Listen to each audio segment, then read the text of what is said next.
और बिहार में कल से विधानसभा का मानसून सत्र शुरू होने वाला है। ऐसे में आपको बता दें कि जिसको लेकर भाकपा माले के विधायक अजीत कुमार ने कहा है कि सत्र छोटा है लेकिन बिहार की समस्या बड़ी है और इन तमाम सरकार के खिलाफ प्रतिरोध मार्च निकाला है, लेकिन गूंगी बहरी सरकार कान में तेल डालकर सोई हुई है। छोटा है लेकिन बिहार की समस्याएं बहुत बड़ी हैं। पूरी कोशिश रहेगी कि छोटे से सत्र में बिहार की तमाम समस्याओं को हम लोग उठा सकें। आप देख रहे हैं कि बिहार में लगातार आपराधिक घटनाएं बढ़ रही हैं। कल महागठबंधन की तरफ से विरोध मार्च भी किया गया। रोज अखबार की खबरों में लूट, अपहरण, हत्या की खबरें जो है वो सामने आ रही हैं। तो ये बहुत बड़ा सवाल है। बिहार के मुख्यमंत्री और बिहार की सरकार बिहार के लॉ ऑर्डर को मेंटेन करने में नाकाम साबित हो रही है। इसलिए अब मानसून सत्र हो, इसके ठीक 1 साल बाद बिहार विधानसभा का चुनाव भी है। भ्रष्टाचार वैसे ही है, देख रहे हैं लगातार कुछ दिनों में 17-18 पुल गिर गए। तो भ्रष्टाचार के मामले में, अपराध के मामले में, है ना, पहले नीतीश जी कहा करते थे कि सरकार CCC पर काम करती है, क्राइम, कम्युनलिज्म एवं करप्शन, लेकिन तमाम चीज़ों में ये सरकार पीछे है। गवर्नेंस के मामले में बिल्कुल जीरो है, जीरो गवर्नेंस है, सुशासन तो कहीं दिख नहीं रहा है। इसलिए इस बार ये सारे मुद्दे बिहार विधानसभा के ज्वलंत मुद्दे होंगे और हम कोशिश करेंगे कि जनता जिन समस्याओं से रोज़ जो झेल रही है, जिन समस्याओं को, उसको हम लोग उठा सकें।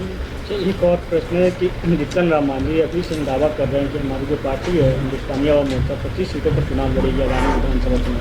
वो मांझी जी जाने, वो तो हम लोग अलायंस में है नहीं कि हम उनके बारे में कहेंगे। एनडीए वाले उनसे बोले होंगे कि आप 25 सीट पर लड़े, या वो नीतीश जी को आंख दिखा रहे होंगे, वो तो वो समझेंगे। एनडीए अलायंस के अंदर क्या चल रहा है वो तो हम नहीं बता सकते। नीतीश कुमार जी चाहते थे कि हमारी पार्टी है जो विलय हो जाए। अरे ये लोग कब क्या कहेंगे, कब क्या करेंगे। भरी सदन में मुख्यमंत्री जी ने उन्हें कुछ बोला था तो बाहर आकर के बहुत सहानुभूति जुटाते थे, उनके खिलाफ बोल रहे थे और फिर उन्हीं के साथ मिल करके सदन में जाकर मिनिस्टर बन गए। तो उनकी कथनी और करनी में कोई विशेष फ़र्क नहीं है। गरीबों का जो मूल सवाल है उसको हम लोग लड़ रहे हैं। मुख्यमंत्री ने पिछले दिनों जातिगत आर्थिक सर्वेक्षण के बाद महागठबंधन की सरकार की तरफ से ये घोषणा किया था कि बिहार के 94 लाख परिवार ऐसे हैं जिनकी आमदनी 6,000 रुपया मासिक से कम है। सबको 2-2 लाख रुपया दिया जाएगा। हम लोग इस पर मांग करेंगे कि सबको 2-2 लाख रुपया दिया जाए, सबको आवास की व्यवस्था हो, सबको ज़िंदगी बेहतर हो, पर कैपिटा इनकम बढ़े, बिहार में उद्योगों का विकास हो, बिहार की कृषि लाभकारी हो, नहरों के अंतिम छोर तक पानी आए। आज किसानों को मात्र 8 घंटा बिजली मिल रहा है, 24 घंटा बिजली उनको मुहैया कराया जाए। तो ये सारे मसले रहेंगे विधानसभा में और हम तो यही जानते हैं कि जब तक जनता के सवालों का हल नहीं होता तब तक उनकी ज़िंदगी बेहतर नहीं होती। बाकी लोग जो पार्टियाँ बदलते रहते हैं, जो अलायंस बदलते रहते हैं, उनका तो यही काम है, उनको जनता के विकास से कोई मतलब नहीं है। जोड़ तोड़ करके, समीकरण इधर उधर करके उनको सिर्फ सत्ता में जाने का काम है। यही मांझी जी कर रहे हैं। कमाल करते हो जी, बच्चे घूमने की इतनी जिद कर रहे हैं और तुम हो कि तुम्हें फुर्सत ही नहीं मिल रही। अब इतनी गर्मी में जाए तो जाए कहाँ? इस गर्मी में मस्ती और फन का आ गया है परफेक्ट डेस्टिनेशन, वाइल्ड वादी, जहाँ है water park, bird park, flower park, trampoline park, amusement park, 250 feet लंबा, जिप लाइन और क्रिकेट स्टिमुलेशन का खूबसूरत नजारा। वाइल्ड वादी, 10 माइल चौक, रांची। वाइल्ड वादी यानी अनलिमिटेड फन और अनलिमिटेड मस्ती।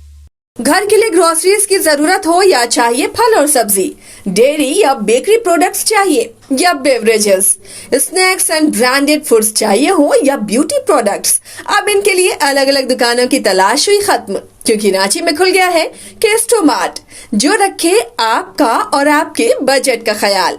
हर सामान पर 5% की छूट, होम डिलीवरी की सुविधा भी। आज ही पधारें केस्टोमार्ट, one stop solution for every customer's requirements. Call 9153989339.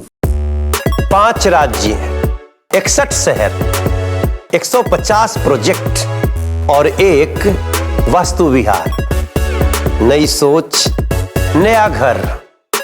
बनाए रखिए अपना प्यार, सेवा में है वास्तु विहार।